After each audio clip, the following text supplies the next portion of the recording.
Bonjour à tous, je m'appelle Maën Nguyen, je suis fondatrice de Finadir. On est là aujourd'hui avec Stéphanie Pereira Torres au sujet de l'audit interne. Stéphanie, merci beaucoup d'avoir accepté notre invitation. Est-ce que tu peux nous parler un peu de ton parcours et ce qui t'a motivé à poursuivre une carrière dans le contrôle et l'audit interne? Et ben déjà, merci beaucoup Maï pour l'invitation. Je suis ravie d'être là aujourd'hui avec un objectif certain qui est de vous partager un peu l'audit interne, ce que c'est que le quotidien de l'auditeur interne, ce que c'est que ce métier, en espérant que ça ouvre des vocations ou en tout cas que ça lève le doute sur des interrogations que vous pouvez avoir dans le choix de vos formations potentiellement ou de votre début de carrière. En termes de parcours, brièvement, alors j'ai un parcours hyper classique, je pense, pour un auditeur interne. Moi, j'ai fait un master en finance, finance aussi bien d'entreprise que de marché à l'époque, à l'université Panthéon-Assas. Et puis, suite à un stage, j'ai continué avec une première expérience en tant que commissaire aux comptes chez KPMG Paris, dans la BU Consumer Market, c'est-à-dire que je m'occupais d'auditer des grands comptes, aussi bien du luxe, de la grande distribution ou de l'industrie agroalimentaire. Donc, je faisais des audits légaux, donc plutôt orientés audit financier. Et c'est au cours de cette première expérience professionnelle que j'ai découvert le goût pour la revue de process, puisque pour ceux qui ne connaissent pas les étapes du métier de commissaire aux comptes, mais il y a une phase qu'on appelle l'intérim qui arrive en général à l'automne. Et au cours de cette phase, on revoit les processus de l'entreprise dont on doit certifier les comptes pour vérifier les contrôles qu'elle met en place qui nous permettraient de limiter nos travaux lors de la revue. Donc, on a toute cette phase où on revoit les process et c'est là que j'ai découvert mon goût pour la revue de process, l'identification des contrôles, etc. Mais on y reviendra plus tard. Et au cours de cette expérience chez KPMG, donc qui a duré 3 ans, j'ai également fait une mission forensique qui a là aussi été un révélateur par rapport à ce métier que je connaissais pas très bien, l'audit interne. Mais donc cette mission forensique, c'était une mission plus d'investigation de fraude. Donc tout le travail d'enquête finalement qui est assez propre à l'auditeur interne. Donc ça a été passionnant. Au bout de ces 3 ans donc de commissariat aux comptes, c'est un peu le parcours classique quand on est CAC. On sort au bout de 3 ou 5 ans en général, c'est ce qui se dit. Souvent pour faire du contrôle de gestion ou de l'audit interne, je schématise, mais je pense que si on prend les pourcentages, on ne doit pas être très loin de la vérité. Et donc après ça, j'ai fait naturellement de l'audit interne. Donc j'ai rejoint le groupe Plastic Omnium où j'ai fait l'audit interne donc là c'était plutôt de l'audit opérationnel, donc complémentaire à ce que j'avais connu chez KPMG. Et donc pendant 3 ans j'ai parcouru les usines du groupe. Donc Plastic Omnium, c'est un équipementier automobile, il fait des pare-chocs et des réservoirs à essence et à gasoil, que ce qu'il faisait à l'époque. Et donc pendant 3 ans j'ai parcouru les usines sur les 4 des 5 continents. C'était hyper enrichissant, donc j'ai fait des audits opérationnels très complémentaires, mais là par exemple contrairement à ce que je faisais pas quand j'étais commissaire aux comptes, c'était par exemple sur l'audit des stocks, je me contentais pas de faire un inventaire, je regardais quels étaient les mouvements de stock qui étaient faits, on rentrait dans le système et plus dans des flux très opérationnels et logistiques par exemple. Donc c'était très différent mais complémentaire de ces audits financiers. Donc j'ai énormément apprécié cette expérience où à chaque audit, chaque mois, on allait sur un site différent avec des gens différents, une culture différente parce que c'était pas le même pays, parfois même pas le même continent. Donc c'était extrêmement riche personnellement et professionnellement, un peu éreintant au bout de 3 ans parce qu'il faut tenir le rythme, mais c'était passionnant comme expérience. Et puis finalement à la fin de cette expérience, je me suis dit on fait des recos, mais on va pas jusqu'à la partie d'implémentation. Et c'est à ce moment-là où j'ai été appelée par Candia. Donc Candia, la célèbre marque du Candy Up notamment. J'ai été appelée pour implémenter le contrôle interne chez eux. Donc voilà, je me suis dit c'était parfait, la boucle était bouclée après ça. Donc j'ai travaillé avec eux toute la partie sensibilisation au contrôle interne et implémentation des premiers contrôles. Donc ça, j'ai resté chez eux pendant 3 ans. Pareil, c'était très intéressant, mais là vraiment parce qu'on partait d'une entreprise où la culture de contrôle interne n'était pas déjà vraiment présente. Donc on a surtout travaillé sur la communication, la sensibilisation, et ça c'était vraiment génial. Puis finalement, pour diverses raisons, notamment un gros projet niveau groupe qui a limité toutes nos actions finalement en termes de contrôle interne au niveau de l'entité Candia, j'ai pris la décision de partir et de revenir à mon premier amour, l'audit interne, en rejoignant VP au moment où ils étaient en train de structurer l'audit interne. Donc j'ai pris en charge cette fonction-là que j'occupe depuis 4 ans maintenant. Et que je m'apprête à confier à quelqu'un d'autre d'ici quelques jours pour me lancer à mon compte. Mais pareil, on en reparlera après. Voilà. Je ne sais pas si vous avez des questions. C'est un parcours, je pense, assez classique, mais c'est vrai que complémentaire. J'ai pas eu l'impression de faire 2 fois la même chose, tu vois, même en revenant 2 fois à l'audit. C'est pas du tout les mêmes audits qu'on fait chez VP ou chez Plastic Omnium, mais à chaque fois c'est très enrichissant, à n'en pas douter. Moi, je trouve, c'est comme tu dis, on croyait que l'audit ou contrôle interne c'est quelque chose assez ennuyeux, mais effectivement, quand tu changes de domaine ou tu changes de sujet, ça peut créer de nouveaux sujets à réfléchir, à investiguer. Justement, sur ce point, on a une question de la part de nos fighters, c'est que selon toi, quelle est la différence entre le contrôle interne et l'audit interne? Alors, la question revient souvent, et particulièrement, tu vois, quand je parlais de chez Candia où on savait pas ce que c'était, on n'avait pas de culture du contrôle interne, pardon, et de manière générale, dans mon quotidien, on me pose souvent la question. Alors, avant de vous rentrer dans les détails un peu techniques, ce que je dis, moi, pour faciliter un peu la compréhension, c'est que je donne une image de l'audit interne, enfin de l'entreprise, disons, comme une équipe de foot. Dans une équipe de foot, pour gagner des matchs, donc l'objectif de cette équipe de foot, c'est de gagner des matchs. Elle a besoin d'une stratégie. La stratégie, c'est la gouvernance de l'entreprise. Et pour gagner des matchs, il faut notamment des joueurs. Donc ça, c'est tous les people, les gens de l'entreprise. Mais il faut aussi des règles du jeu. Pour jouer ce match et avoir les chances de le gagner, etc. Il faut respecter les règles. Les règles, c'est les procédures. En entreprise aussi, on a nos procédures. Et il faut aussi quelqu'un qui s'assure du respect de ces règles, quelqu'un qui va être impartial, un arbitre. Là, c'est le contrôle interne. Le contrôle interne, lui, il est là pour s'assurer que tout se déroule dans les règles et que l'équipe est sur la bonne voie, voilà, qu'on respecte les règles et qu'on joue le match correctement. Donc lui, le contrôle interne, c'est l'arbitre. Il est présent sur le terrain. Alors, je sais que dans la vraie vie, l'arbitre, il fait pas partie de l'équipe de foot, mais là, vous m'accorderez cette déviation. Donc lui, il est là, il est présent, il s'assure, il surveille. Vas-y, tu disais? J'ai dit que j'aime beaucoup l'image que tu as utilisée. C'est souvent plus parlant. Donc lui, tu vois, l'arbitre, il s'assure que les joueurs respectent les règles. S'il y a des fautes, il siffle, il alerte l'entraîneur, donc il alerte la direction pour dire attention, on a fait notre campagne de testing, les people ne respectent pas les règles, etc. Et il donne les problèmes potentiels. Puis après, il y a l'audit interne. L'audit interne dans cette équipe, finalement, c'est comme un consultant qui arriverait pour observer tout cet écosystème. Donc, il va regarder comment se passe le match. Il va analyser la façon dont les joueurs appliquent les stratégies. Il va regarder si les règles du jeu, donc si les procédures, par exemple, sont efficaces, si elles sont appliquées correctement. Et il va aussi regarder le rôle de l'entraîneur et de l'arbitre. Donc, il va vraiment avoir une vision globale.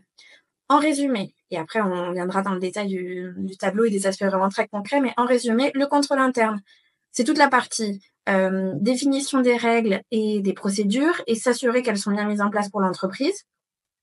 Et ensuite, il y a l'audit interne qui, lui, va évaluer de manière indépendante tout ce système de contrôle interne. Et ça, c'est fait donc par un auditeur interne qui est soit en entreprise, soit en externe. Je ne sais pas si le parallèle vous a permis d'un peu mieux comprendre la nuance entre ces deux métiers. Mais de manière du coup très concrète, l'auditeur interne, ce que je vous mets dans le tableau, c'est le conseiller indépendant, et j'insiste vraiment sur cette notion d'indépendance. On est indépendant, on est souvent rattaché au PDG ou au comité d'audit. Pour être indépendant et pouvoir donner une opinion qui n'est pas du tout influencée ou où on serait comprimé, un peu contraint parce qu'il y a des conflits d'intérêts ou autres. Là, vraiment, on est indépendant et on donne un conseil objectif à la direction, notamment dans l'évaluation qu'on fait sur l'efficacité du contrôle interne et on propose des améliorations. C'est qu'un pan, je vous en parlerai après d'un autre pan, mais pour faire vraiment le lien avec le contrôle interne, c'est le principal, disons. Alors que le rôle du contrôle interne, du responsable du contrôle interne, c'est s'assurer de la maîtrise des risques, la conformité, la fiabilité de l'information financière au travers de la rédaction de procédures, la mise en place de contrôles, etc. En termes d'activité, pareil, on a quelques distinctions. L'audit interne, lui, il évalue l'efficacité du contrôle interne. Il identifie et il analyse les risques et il formule des recommandations pour améliorer le contrôle interne, entre autres, j'y reviendrai. Le contrôle interne, je ne le répéterai pas, il définit et met en place les procédures de contrôle interne, tout le système de contrôle interne qui va autour avec l'acculturation, etc. La formation et la sensibilisation du personnel aux procédures et aux contrôles qu'on met en place, évidemment. Et il surveille l'efficacité de cet environnement de contrôle interne, soit en faisant des tests, ce qui est souvent le cas un peu comme SOX, on fait des campagnes de testing. En termes d'approche, là aussi, on constate une différence importante. L'audit interne, lui, va venir de manière ponctuelle. Donc, dans le cadre d'un plan d'audit, il va venir s'intéresser à un sujet une fois. Il va peut-être revenir dans 3 ans. Mais en tout cas, c'est pas quelque chose de continu, comme le contrôle interne qui, lui, va vraiment sur un travail continu. Tous les ans, il fait sa campagne de testing. Il travaille en permanence à l'amélioration de ses procédures, etc. Puis en termes de livrables, là, c'est presque anecdotique. Donc, l'audit interne émet un rapport d'audit avec une opinion, alors que le contrôle interne, lui, va travailler sur des procédures, des manuels, des instructions et, dans le cadre de sa campagne de testing, des résultats de tests qu'il partagera en interne. J'espère que je ne vous ai pas noyé ou perdu dans toutes ces informations. Oui, t'inquiète J'ai pas. essayé d'être synthétique. Là, de ma part, je trouve c'est très complet et bien synthétique ce que tu viens de nous présenter, Stéphanie, parce qu'effectivement, les deux rôles sont vraiment bien distingués et pour le coup, souvent on se mélange entre ces deux métiers. Et là, avec tout ce que tu viens de nous expliquer, pour ma part, c'est très clair. Et pour vous, Fadeur, si vous avez des questions ou vous avez des remarques, n'hésitez pas à soit voilà lever la main ou nous envoyer un message dans la partie chat. Donc du coup, En tout cas, ce qu'il faut bien retenir, c'est que c'est des métiers complémentaires. Exactement. Exactement. Du coup, Stéphanie, à ton avis, vu tout ton parcours avec beaucoup d'expériences diversifiées, quelles sont les compétences que tu as pu développer dans différents groupes internationaux et comment ces compétences influencent sur ton approche de l'audit interne? Alors, l'approche d'audit, elle est globalement la même. On commence toujours par une approche par les risques, on identifie les risques et ensuite on creuse, on voit les process, on fait des tests, etc. En revanche, c'est vrai que en fonction des secteurs, on ne travaille pas de la même manière. On a alors je ne parle pas du secteur bancaire et assurantiel qui lui est vraiment très différent. Tout ce que je vous raconte aujourd'hui, c'est pour tous les autres secteurs autres que bancaire et assurantiel, mais on a globalement dans ce que j'ai connu, donc en gros moi en termes d'audit, j'ai connu Plastic Omnium, on avait des usines, donc tous les mois, on allait sur un nouveau site et on dupliquait le même programme de travail, un peu à l'image de ce qui se fait dans l'industrie ou dans la grande distribution ou d'un magasin à un autre, on duplique à peu près les mêmes programmes de travail. Et puis il y a ce que j'ai connu depuis que je suis chez VP, où là on fait des audits thématiques. C'est-à-dire qu'à chaque audit, on part d'une feuille blanche, on audite un nouveau sujet qui scope tout le groupe, qui couvre tout le groupe, ou pas, mais en tout cas, un nouveau sujet qu'on voit en transverse. Donc, ça peut être sur la gestion de la trésorerie, la gestion du stock, la performance commerciale, mais à chaque fois, vraiment, on repart d'une feuille blanche, on s'interroge sur quels sont les risques, et c'est comme ça qu'on définit notre programme de travail, ce qu'on va tester, etc., et avec quel objectif. Donc ça, c'est un autre mode de fonctionnement et des compétences que du coup, j'ai surtout pu développer depuis que je suis chez VP. Mais c'est bien, c'est monté crescendo. Au départ, c'est quand même plus rassurant de commencer par des audits où on connaît le programme de travail, c'est rassurant, on sait ce qu'on doit chercher, on sait à quoi ça doit ressembler, on sait à quoi ressemble une anomalie. Et petit à petit, de monter comme ça en compétences. Mais la méthode est la même. C'est plus des sujets qu'on connaît déjà et donc sur lesquels on peut passer plus vite, par exemple. Ça, oui. Après, là aussi où c'est intéressant et pareil, c'est quand on monte en compétences et en fonction des stratégies, disons, d'audit interne. Pareil, ça change d'une entreprise à l'autre. Mais il va y avoir des départements d'audit interne qui vont faire plus ou moins de ce qu'on appelle des audits de conseil. Donc, il y a l'audit qu'on appelle assurantiel. En gros, on sait qu'il y a une procédure, ou en tout cas un référentiel, et on va dérouler le process qu'on va auditer, puis on va vérifier si oui ou non il est conforme au référentiel. Ça, c'est l'audit assurantiel. Puis à côté, par opposition, on va avoir les audits de conseil. Et là, sur ces audits-là, on va chercher à non pas faire des recommandations, mais plus ça va être plus être soit des conseils, soit ce que nous on appelle souvent des reflection topics, des sujets voilà à creuser, en tout cas sur lesquels nous on prend pas la décision, c'est vraiment juste un conseil qu'on donne. Et là, ça peut être des audits, par exemple, comme l'intérêt de l'utilisation de l'IA dans le e-commerce, c'est n'importe quoi. Ça peut être un audit de conseil sur le développement d'une nouvelle activité commerciale.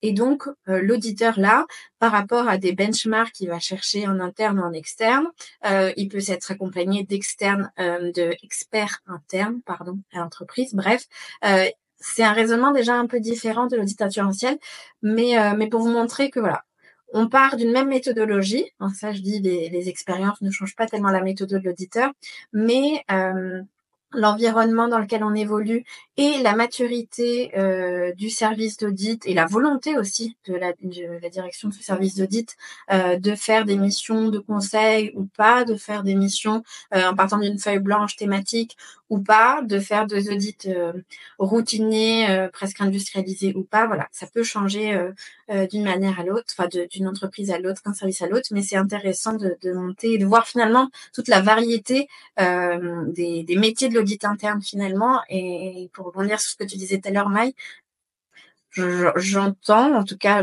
tu dis que certains peuvent le trouver ennuyeux, mais s'il y a bien un métier sur lequel on rebondit, on change de sujet très régulièrement, je trouve que c'est bien celui de l'audit interne. Super. En parlant de ton expérience chez VP, j'ai appris que tu es actuellement responsable de l'audit interne chez VP et dans quelques jours, tu vas te lancer en tant que consultant en audit et contrôle interne. Est-ce que tu peux nous expliquer un peu ton rôle en tant que responsable de l'audit interne et comment tu définis tes priorités? Complètement. De manière générale, ma mission, c'est de donner une assurance raisonnable quant à l'atteinte des objectifs de l'entreprise. Que ce soit sur le niveau de contrôle interne, donc les audits assurantiels que je viens de mentionner. Voilà, on identifie quels sont les risques potentiels qui pourraient menacer la performance, la gouvernance ou la conformité par rapport aux règles en vigueur. Et je réalise aussi des audits de conseil en fonction des sujets. Donc, c'est souvent le PDG qui nous demande de travailler sur des sujets en particulier sur lesquels il aimerait avoir des inputs et être conseillé. Donc, ça, c'est mon rôle rôle dans l'entreprise en tant que responsable d'audit interne.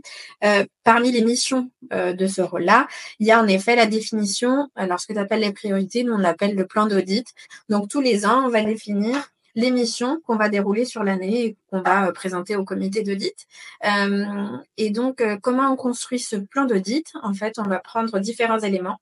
On va prendre notamment toute l'analyse des risques qui est fait. Nous, chez VP, on a une superbe risk manager qui nous fait des cartos et qui, en travaillant avec les différentes équipes en interne, arrive à identifier les risques les plus importants, donc en termes d'impact et de probabilité, donc c'est le combo des deux. Donc, on s'appuie énormément sur ce travail hyper important pour nous, pour identifier quels sont les risques majeurs. On a un deuxième élément, c'est évidemment les résultats qu'on peut avoir d'autres audits passés, par exemple, ou de défaillances qui ont été observées. Donc ça aussi, ça nous permet, on en tient compte quand on définit notre feuille de route des audits qu'on va mener. Et puis, il y a évidemment toute la partie, les demandes qu'on peut avoir en direct du board, du PDG, du COMEX, sur des sujets qui peuvent les intéresser. Donc voilà, une fois qu'on a ces trois éléments-là, nous, en fonction des capacités de l'équipe, des ressources, on définit un plan d'audit avec les priorités des audits qu'on va mener sur l'année. J'ai beaucoup aimé ce partage, Stéphanie, parce que tu nous donnes un apport, un point de vue de quelqu'un du métier, surtout quand tu as fait ce travail pendant plusieurs années. Et ça, les fighters, c'est très riche comme un retour d'expérience. Souvent, on entend parler d'autres métiers tels que le M&A ou les salles de marché, mais le rôle des audits internes ou les contrôles internes, c'est aussi important. Sachant que selon le dernier article publié par LinkedIn, l'audit et contrôle interne fait partie des 10 métiers les plus recherchés actuellement dans le domaine finance. Voilà. Donc c'est vraiment, c'est ça, c'est vraiment intéressant. Il y a encore ce matin un article où les RH avaient du mal à retrouver des recrues.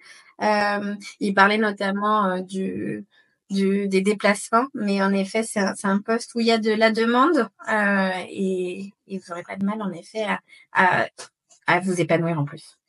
Exactement. En parlant des expériences, des déplacements, est-ce que tu peux nous parler un peu plus sur tes expériences internationales et aussi les compétences linguistiques? Comment ça influence dans ton travail quotidien, Stéphanie? Oui, bien sûr. Donc, la partie internationale, moi, je l'ai surtout connue chez Plastic Omnium. J'ai un slide de retard. Je l'ai surtout connu chez Plastic Omnium, où ça a été une chance vraiment incroyable pour moi. J'ai toujours adoré voyager. Donc là, pendant 3 ans, ça a été un vrai bonheur de rebondir d'un pays à l'autre. Donc ça, c'était vraiment génial. J'ai beaucoup appris d'un point de vue personnel ou professionnel, mais surtout ce que ça m'a apporté derrière, clairement une compréhension multiculturelle. De pouvoir me positionner, de m'adapter vraiment à chaque fois aux gens que j'auditais, mais là c'est pas juste s'adapter aux gens, c'est s'adapter à une culture qui est souvent différente de la nôtre, d'avoir une vision globale et systémique aussi. On n'avait pas forcément le même modèle d'organisation dans l'entreprise, d'avoir une vision complète de l'organisation. Ça c'était vraiment très riche et ça a été possible parce que je bougeais d'une usine à l'autre. Justement, de pouvoir changer d'une usine à l'autre, ça m'a permis de faire des comparaisons, d'avoir une multitude finalement de points de comparaison ou de benchmark, parce que finalement, tout le monde appartenait à un même groupe, mais chaque usine, chaque entité faisait ce qu'il voulait, faisait à sa façon. Donc, c'était aussi l'occasion pour moi de tirer les meilleures pratiques d'un site ou d'une usine par rapport à une autre. Et ça, c'était extrêmement enrichissant. Et c'est parce que c'était cette expérience internationale qui me l'a permis. Ensuite, il y avait la partie, évidemment, compétences linguistiques. Pour moi, qui parle plusieurs langues, c'était génial de pouvoir enrichir ce vocabulaire d'un vocabulaire professionnel. Quand je faisais des audits en anglais, en espagnol, en portugais ou en français évidemment, mais tout ça, oui, ça a été vraiment une richesse de ces audits dans ces groupes internationaux. Aujourd'hui, ça me sert. Aujourd'hui, on est centré sur l'Europe chez VP, donc il y a des différences évidemment, mais c'est quand même moins marqué que quand on fait un audit en Corée du Sud et puis la semaine d'après à Rio, quoi. On n'est pas sur les mêmes codes, les mêmes sensibilités, les mêmes rapports au management, à la hiérarchie, voire même à l'audit, parce qu'il y a des pays où même si on a enfin, un des points forts de l'audit interne, une des compétences, je trouve, importantes, c'est de ne pas avoir d'a priori sur ce qu'on va prouver en termes d'audit, etc. C'est valable sur tout. Et donc là, même si on n'a pas d'a priori, on sait que le rapport à la hiérarchie et à l'audit n'est pas le même à Rio ou à Séoul, par exemple, pour l'avoir vécu. Donc c'était extrêmement riche en ce sens-là. Et voilà, ouais, ce que ça m'a apporté d'évoluer dans ces environnements internationaux et multiculturels. Excellent. Et non, on n'a pas non plus parlé aussi du fait qu'il y a un échange culturel avec les collaborateurs dans les autres sites qui apportent aussi un côté culturel par rapport à ton travail, j'imagine. Exactement. Non, c'est hyper enrichissant. Ça, c'est ce que moi je mets dans le côté perso, Ouais. où c'était hyper enrichissant de s'approprier, d'avoir un peu l'impression finalement pendant 15 jours de vivre comme un local. Alors j'exagère évidemment parce que ils nous recevaient en grande pompe, etc. Quelques défis. Moi, s'il fallait en citer vraiment les principales, j'en ai relevé 3. Les différences culturelles dans la communication, le style de communication, le langage corporel, les interprétations qu'on peut avoir parce que nos codes sont pas forcément les mêmes. Ça a été un sujet parce que fallait surtout pas que ça crée de la frustration. Voilà, quand on se met dans le contexte, on fait un audit, on arrive, on n'est pas forcément les bienvenus. Ça dépend vraiment de l'état d'esprit dans lequel est l'audité. Donc notre objectif, c'est quand même de mettre vraiment tout le monde dans les meilleures conditions pour que l'audit se passe bien, qu'il apporte de la valeur pour tout le monde et qu'on arrive avec des résultats concluants. Donc évidemment, quand il y a des frustrations, il faut absolument les tuer, en tout cas éviter de créer de la frustration. Donc ces différences culturelles dans la communication peuvent en générer. Donc là, en l'occurrence, évidemment, la stratégie, c'est d'être dans la communication la plus simple possible, la plus simple dans le sens où souvent on s'exprimait en anglais, qui n'est pas ma langue maternelle, ni moi ni mes auditeurs. Les audités s'exprimaient en anglais, mais qui n'est pas non plus leur langue maternelle. Donc ça aussi, ça pouvait générer de la frustration, des incompréhensions. Donc l'idée, c'était vraiment communication simple, pas de jargon technique, et on s'assure vraiment de la bonne compréhension presque à chaque étape, quoi. Ça, c'était vraiment le premier, voilà, élément, le premier défi lié à cet environnement multiculturel. Le deuxième, les approches de travail. Là, pour le coup, en fonction des pays, des régions, le rapport au travail est pas le même. En tout cas, c'est ce que nous on remarquait, moi et mes auditeurs. Le rapport à la hiérarchie, le processus de prise de décision, tout ça variait vraiment d'une région à l'autre, et ça pouvait pour le coup créer de la difficulté pour avancer sur nos sujets. Quand vous aviez des gens qui d'un coup devenaient muets, nous donnaient plus rien, voulaient plus nous parler parce qu'ils avaient peur de nous donner de l'information sans que le boss valide, c'est assez compliqué pour travailler et pour faire avancer l'audit.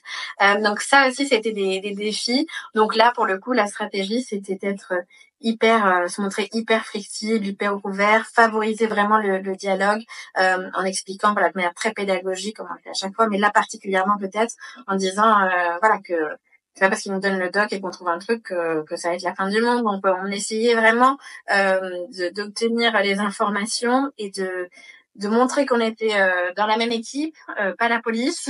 Mais c'est vrai que c'est une différence culturelle qui a pu nous ralentir un peu sur certains audits. Et le dernier...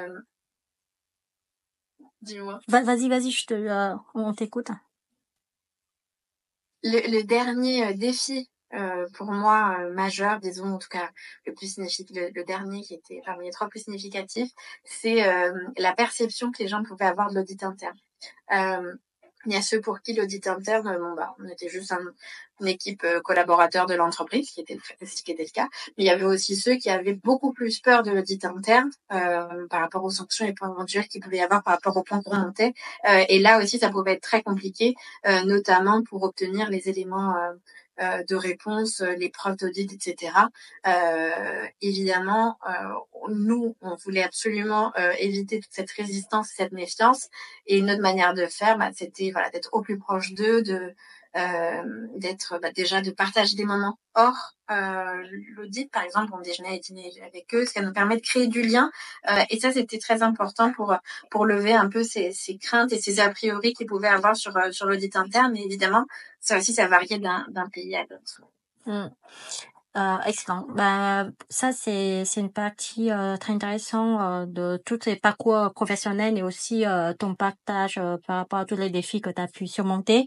Dans la deuxième partie de notre webinaire, je vous invite à aller dans un sujet très tendance en ce moment. Vous savez de quoi je parle? L'IA, oui, l'IA, bien sûr. C'est une des VAR les plus importantes de notre ère aujourd'hui. Tout le monde en parle. Et justement, dans ton métier audit interne, contrôle interne, Stéphanie, comment tu vois l'interaction de cette VAR? Est-ce que pour toi c'est une menace ou est-ce que tu utilises les outils IA dans ton travail?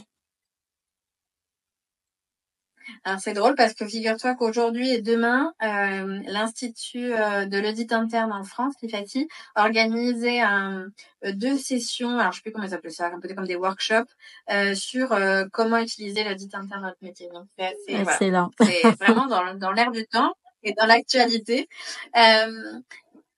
Aujourd'hui, de toute façon, quoi qu'il en soit, en effet, comme tu dis, c'est une évolution rupturiste de toute façon. Ceux qui seront contre, comme à peu près toutes les évolutions majeures, seront admins et qu'on n'a pas d'autre choix que de s'outiller. Et je pense que c'est vraiment une chance, une opportunité. Après, il faut s'assurer que on l'utilise de la bonne manière, avec les contrôles nécessaires et qu'on l'adopte correctement pour que ce soit prospère. Et voilà, donc même l'audit, on n'aura pas d'autre choix et c'est bien qu'on prenne le train et le pli maintenant, avant que ce soit trop tard et qu'on soit dépassé. Pour autant, aujourd'hui, donc moi j'ai pas encore les conclusions du fameux workshop, je vous parle vraiment de mon expérience et de mon entourage d'auditeurs internes. Aujourd'hui, ce que je comprends de ce qu'on pourrait faire avec l'audit interne, il y en a plein des applications de l'IA sur l'audit interne, l'automatisation de tâches répétitives, genre demander collecter les documents dont on a besoin pour auditer, faire des analyses un peu avancées sur de la donnée pour détecter des anomalies qui nous permettraient de creuser, détecter des fraudes potentiellement sur des notes de frais avec des doublons, des trucs un peu en mode big data, et d'améliorer toute cette démarche analytique. Je comprends qu'on pourrait aussi peut-être même détecter de manière très précoce avec des patterns, des schémas de fraude. Donc même ne pas être a posteriori, mais peut-être même en avance. Aujourd'hui, en tout état de cause, moi, ce que nous on utilise, on y viendra après. On est relativement, comment dire, on y va vraiment sur les premières fonctionnalités, quoi. On n'est pas sur des applications très avancées de l'IA. C'est plutôt une bonne chose, je trouve. Comme ça, on a le temps à adapter, à évoluer avec cet outil, quoi. Je pense qu'on n'a pas le choix. Évidemment, ça va nous faciliter, ça va nous permettre d'être plus efficaces, de consacrer notre énergie là où il y a vraiment notre valeur ajoutée. Notre valeur ajoutée, elle n'est pas à créer des engagements, des lettres de notification et des listes de documents à collecter. Il faut que notre expertise et notre temps, on puisse justement le dédier à notre expertise et apporter de la valeur. Maintenant, il faut qu'on s'approprie bien l'outil, quoi. Et qu'on sache bien s'outiller. Tu peux nous donner un exemple concret de l'outil ou technologie de l'IA que tu as utilisé dans ton processus d'audit? Oui, nous on utilise surtout l'IA la générative. Donc on l'utilise pour toute la partie documentaire, donc par exemple la rédaction de la lettre de mission, parfois aussi pour brainstormer, pour réfléchir. Donc comme je disais, aujourd'hui on travaille à partir d'une feuille blanche et on fait une approche par les risques. Donc sur un sujet, on se dit ok, qu'est-ce qui pourrait faire quels sont les risques de fraude sur ce sujet par exemple. Donc nous on brainstorm dans l'équipe, mais on met aussi à contribution souvent, de plus en plus souvent d'ailleurs, un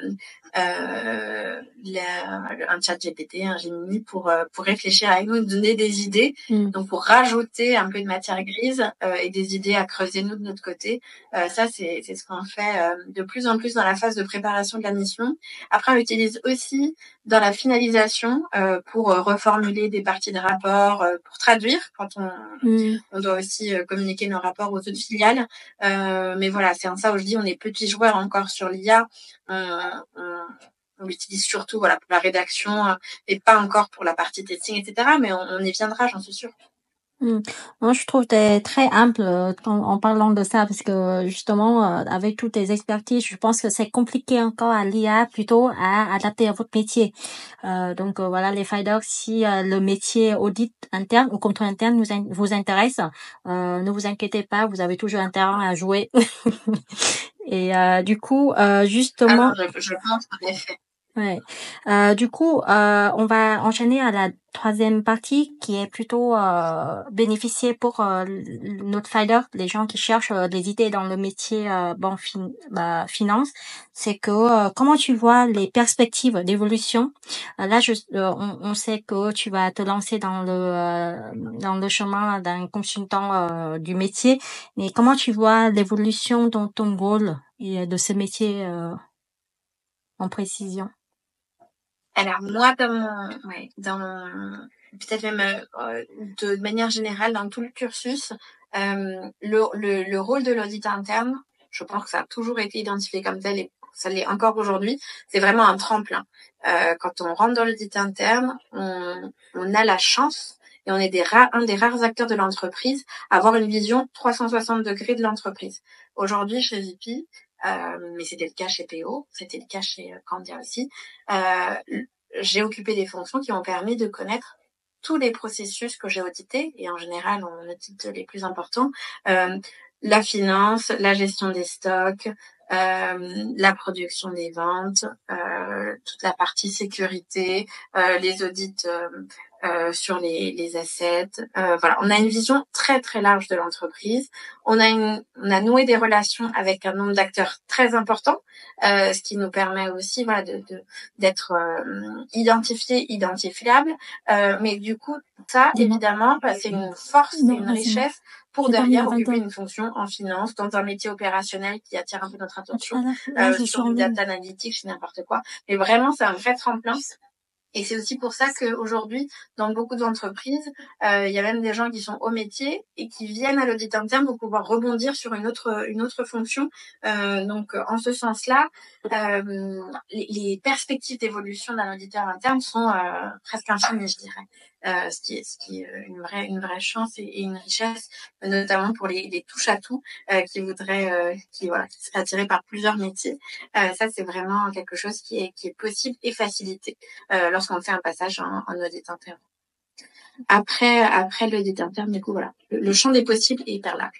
Moi, en l'occurrence, pour le coup, en effet, je me lance parce que j'adore ce métier-là, j'adore pouvoir apporter de la valeur, aider, trouver des solutions, identifier là où le bas blesse, c'est vraiment ce qui m'anime. Et donc, c'est pour ça que je me lance comme consultante auprès des PME et ETI qui n'ont pas toujours le temps ou la ressource, le nez dans le guidon pour travailler sur ces sujets-là.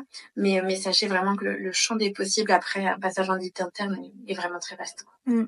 Et avec tous ces pouvoirs, quelle est la baguette magique qui permet d'avoir toutes ces compétences que tu penses que c'est nécessaire pour ce métier? Et comment on développe dans un contexte où la technologie est tellement développée, à ton avis? Je pense qu'il y a vraiment des soft skills qui sont obligatoires pour ce métier et qu'aucune technologie pourra complètement occulter. être curieux. Je pense que c'est vraiment la base. Il faut avoir envie de creuser, quand on est titillé par un sujet, d'aller regarder. Souvent, quand il y a un doute, il y a pas de doute. Il faut vraiment regarder c'est qu'il y a un sujet.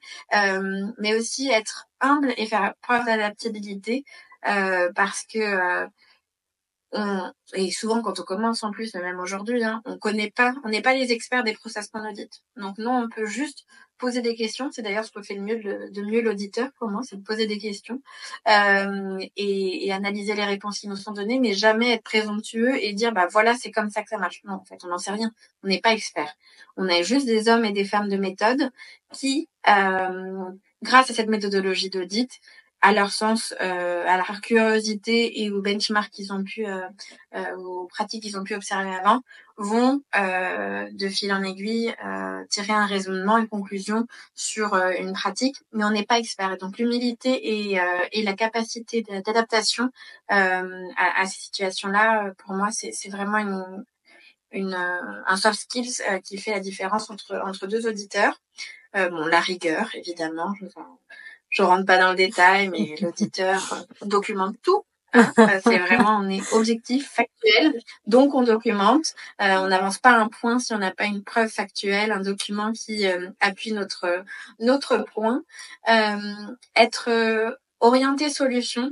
Parce que de dire que ça va pas, c'est une chose, mais après, il faut faire une recommandation et proposer une solution. Sinon, tout le monde est frustré et on ne fait pas avancer finalement les choses. Donc, être orienté solution, savoir chercher des leviers qui vont permettre d'aider le métier à lever les recommandations et à mettre en place les plans d'action, parce qu'in fine, c'est ce qui nous intéresse, c'est que on a jusqu'à l'action et pas juste relever X recommandations. Ça, c'est qu'une première étape finalement. Et puis en dernier, la communication. Ah pardon, il y a un petit décalage. La communication, c'est hyper important parce que voilà, on est des business partners, donc on travaille avec le métier, mais voilà, il faut qu'on arrive à être des bons communicants, qu'on sache parler à toutes les parties prenantes, quel que soit leur niveau, qu'on sache s'adresser aussi bien au gars de la maintenance que au PDG, avec un vocabulaire qui est accessible, pas notre jargon technique, pour créer du lien, parce que ça facilite notre travail, mais aussi parce qu'on est vraiment business partner et donc notre idée c'est pas juste d'arriver, de prendre des recommandations et retourner dans notre bureau. C'est vraiment pas l'idée. Donc la communication, pour moi, c'est également clé. Donc ça, c'est plus sur la partie soft, des soft skills, je pense. Et j'espère que ceux qui sont intéressés par ce métier se reconnaîtront dans ces soft skills. Après, je pense qu'il y a des métiers, il y a des compétences qui existaient ou en tout cas qui étaient moins développées il y a quelques années, qui aujourd'hui et demain vont pouvoir être un plus vraiment pour les auditeurs internes. Moi, j'en vois deux.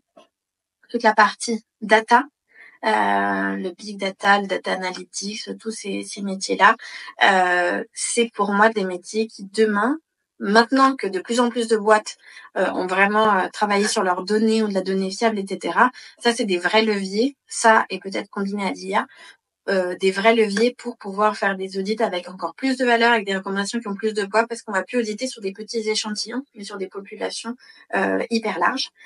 Et le deuxième, c'est toute la partie SI, l'audit IT, elle va en poupe. Et voilà, le SI, l'audit IT et la cybersécurité, pour le coup, c'est vraiment des sujets qui sont un plus pour moi, pour un auditeur. Non, mais c'est excellent. Merci d'avoir rappelé toutes ces qualités. C'est à côté de tout ce qui est formation de base, sachant que, comme Stéphanie a dit, même si vous n'êtes pas de base dans le métier, vous pouvez toujours apprendre à acquérir des nouvelles compétences et surtout évoluer en permanent. C'est ça qui est important en fait. Et un sujet très, pardon. Un sujet très intéressé par un autre fighter, c'est quel est le niveau de rémunération, sachant que voilà, vous avez une vue 360 degrés sur l'entreprise avec tous ces travaux de qualité et de recommandation. Quel est le niveau de rémunération que tu peux nous partager, Stéphanie? C'est hyper variable. Pour le coup, c'est vraiment très variable d'une entreprise à l'autre, du secteur de l'entreprise à l'autre, du niveau de seniorité évidemment de l'auditeur. C'est variable je vais y arriver, d'un secteur à l'autre. Ça, je l'ai déjà dit. Mais ce que je veux dire, c'est que c'est vraiment je pourrais pas vous donner même une fourchette. Vraiment, c'est très variable. En revanche, là où c'est moins variable, c'est sur le début de carrière quand on commence un cabinet. Là, pour le coup, il y a des grilles, et pour le coup, c'est en fonction de l'école, mais globalement, on dira, c'était à l'époque où j'ai commencé, ça commence à faire quelques années quand même, mais il y a des grilles et c'est relativement fixe. On était à 35, mais je parle de ça il y a 12 ans. Ça me fait très mal de dire ça. Et c'est surtout que voilà, il y avait un système de grille, c'était hyper normé, avec une augmentation de l'ordre de 10% par an. Donc voilà, c'était difficile, hein, je vous le cache pas. Les heures, on les comptait pas, mais la rémunération, je trouve, pour une première expérience, était intéressante. Après, pour le reste, vraiment, ça varie vraiment d'une fonction à l'autre, d'un métier à l'autre. Ça peut varier aussi en fonction d'un poste où il y a beaucoup de déplacements ou pas. Ça aussi, évidemment, ça crée un petit bonus. En tout cas, les entreprises sont enclins à vous payer un peu plus. C'est hyper variable. Après, on peut noter que il y a une belle augmentation quand même annuelle pour tout ce qui est débutant dans ce métier. On est d'accord? C'est entre Ouais, en commissariat au compte, complètement. Je dis, c'était de l'ordre de 10%, si mes souvenirs sont bons, et je trouvais qu'on commençait déjà avec un salaire à l'époque de l'ordre de 35-40, mais qui est peut-être plus haut aujourd'hui. Honnêtement, j'ai pas cette information, mais oui, 10% par an d'augmentation aujourd'hui, toutes les entreprises du privé ne le font pas. Hein. Ah oui, non, mais je suis d'accord avec toi. Hein. 10%, c'est vraiment un chiffre qui fait rêver, quoi. Du coup, maintenant, est-ce que tu peux nous donner des conseils pour ceux qui aiment bien s'orienter vers une carrière dans l'audit interne? Ouais. Au-delà des soft skills que j'ai mentionnés, j'ai trouvé, alors encore une fois, ça engage que moi, c'est un parcours que j'ai connu, mais par rapport aux auditeurs qui nous vont accompagner, aussi bien ici que dans mes précédentes entreprises, c'est relativement plus facile de rejoindre l'audit interne quand on a fait un premier passage en cabinet. Ce premier passage en cabinet en commissariat aux comptes, c'est extrêmement formateur. Parce que vous allez avoir plusieurs clients, vous allez du coup connaître très vite plusieurs façons de faire, les bonnes pratiques, les moins bonnes, et ça c'est extrêmement riche parce que du coup, avec une seule expérience, vous allez arriver avec un bagage et plusieurs façons de faire pour un même process. Donc mon premier conseil, c'est si vous en avez l'occasion, même si c'est un passage bref en cabinet de commissariat aux comptes, un Big Four ou autre, c'est vraiment un plus pour moi. Ça va vous apporter ce bagage-là, ça va vous apporter la méthodologie, le mindset, la manière de raisonner. Et ça, c'est, je pense, un très bon bagage pour vous, pour la suite, pour poursuivre après une carrière en audit interne. D'accord. Merci beaucoup Stéphanie. C'est vraiment riche tous ces partages avec nous, surtout tes conseils en tout ce qui concerne les compétences, les soft skills à développer. Et sachant que les fighters, nous chez Finadir, on vous accompagne sur votre stratégie de recherche et de vous accompagner lors de votre entretien pour trouver un emploi dans ce métier audit et contrôle interne. Vous pouvez trouver les informations sur nos sites internet finadia.ia ou vous pouvez m'envoyer un message directement sur notre page de LinkedIn Finadia et page Facebook Finadia. On a 15 minutes pour les questions. Est-ce que vous avez des questions à notre intervenante? N'hésitez pas. Des questions très pratiques. Si j'ai pas été claire sur certains propos, j'ai essayé de pas utiliser de jargon, mais si jamais il y a des propos qui n'étaient pas clairs, vraiment n'hésitez pas à me poser vos questions. Bonsoir Maï, bonsoir Stéphanie. Bonsoir. J'ai une question. Qu'est-ce que tu recommanderais, en fait, qu'est-ce que tu conseillerais à une personne qui veut travailler dans le domaine du contrôle ou de l'audit interne et qui hésite entre les deux? Qui hésite entre les deux en connaissance de cause, en ayant bien en tête la différence entre les deux métiers. Exactement. Alors, c'est une question, pour avoir connu les deux, c'est une question hyper intéressante. Je pense que vraiment, c'est pas, même si tant qu'on l'a pas expérimenté, on peut avoir l'impression que les métiers sont très proches. Ils sont complémentaires, ça fait aucun doute, mais c'est pas exactement la même approche dans le sens où le métier de contrôle, le contrôleur interne, il va être vraiment dans l'amélioration continue. Il va rédiger les processus avec les procédures avec les métiers. Il va au mieux faire sa campagne de testing annuelle. Et puis, voilà, revenir sur sa procédure avec le métier, essayer de l'améliorer, travailler sur les contrôles qu'ils vont mettre en place, les nouveaux ou l'amélioration de ceux existants. C'est quelque chose de plus routinier, ce qui est très bien en soi, ce qui peut avoir un côté réconfortant, etc. Mais c'est différent du métier d'auditeur où là, on remet tout en fait en question à chaque fois. Ce qui n'est pas le cas du contrôleur interne qui, lui, va améliorer sa procédure. Enfin, pas sa procédure, la procédure du métier. Mais c'est assez différent de l'auditeur interne qui, lui, à chaque fois, va arriver sur un nouveau sujet et un peu tout remettre en question par l'approche par des risques, etc. Mais c'est vraiment deux approches et deux métiers distincts. Donc, c'est plus en fonction des goûts de chacun, des appétences.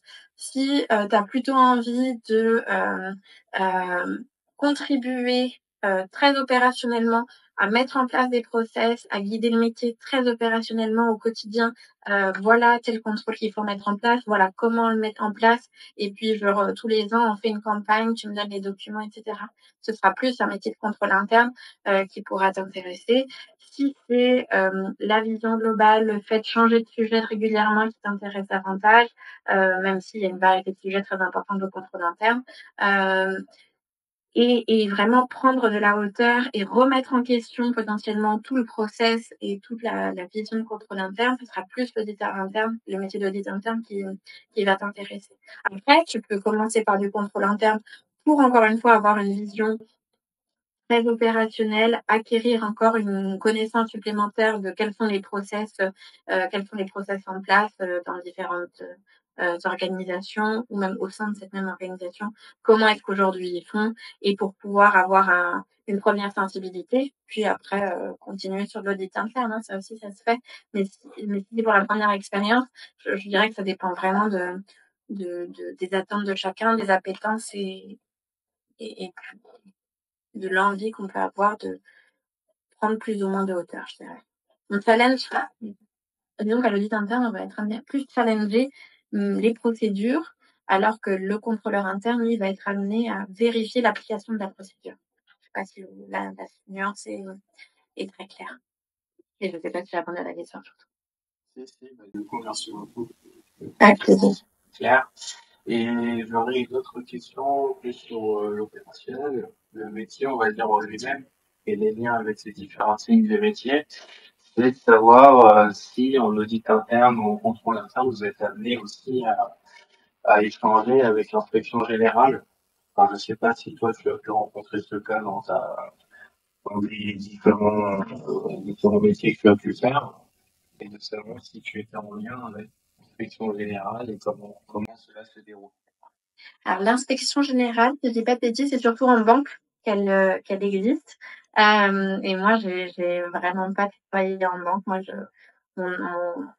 mes secteurs de prédilection, c'est plutôt l'industrie, le e-commerce ou le retail. Donc, j'ai pas eu à les côtoyer, et donc je ne sais pas dans quelle mesure est-ce que c'est très différent de l'audit ou pas, et quelles sont les relations. Je pourrais pas te donner mon témoignage sur cette partie-là, malheureusement. Pour le coup, ça, c'est une remarque très intéressante, parce que justement, là, ça fait la différence entre l'audit dans différents secteurs. Le secteur banque assurance est quand même très différent parce qu'il est hyper réglementé et que ils ont du coup aussi des organisations différentes, dont l'inspection générale qui est vraiment des sujets que je ne maîtrise pas, sur lesquels je ne m'étendrai pas. Mais en effet, moi ce que je vous dis, c'est valable pour l'audit, pour l'industrie, le commerce, tout ce qui n'est pas banque et assurance. Super. Bon, bah, Merci beaucoup. Je n'ai pas d'autres questions. Merci beaucoup. C'était hyper intéressant et je pense qu'en effet, ça servira à d'autres, cette interrogation, notamment sur lequel choisir quand on a un doute entre les deux métiers. Bon, bah, effectivement, quand on a le droit de douter, hein, surtout quand on connaît pas vraiment l'endroit et l'environnement de travail. Et du coup, là, je suppose qu'on est bien clair sur le sujet. Pour ceux qui n'ont pas pu suivre tout le début de notre webinaire, on va retravailler sur la version replays et on va vous mettre en disposition sur nos sites internet. N'hésitez pas à regarder sur notre site internet finadia.ai et notre coach de Finadia sera à votre disposition pour vous accompagner lors de votre orientation vers le métier de contrôle et audit interne. Merci beaucoup à tous et je trouve on est bien efficace aujourd'hui. Je sais pas, Ja, si tu as des questions.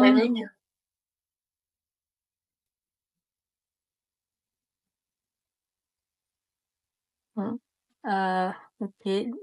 Donc Thomas, tout est bien clair pour toi. Ja aussi, j'imagine. Oui, c'est clair pour moi. Merci beaucoup. Super. Ouais, merci. Super. Merci beaucoup Stéphanie et à très bientôt. Merci encore et bonne soirée. Bientôt. Merci à tous. Bonne soirée. Au revoir.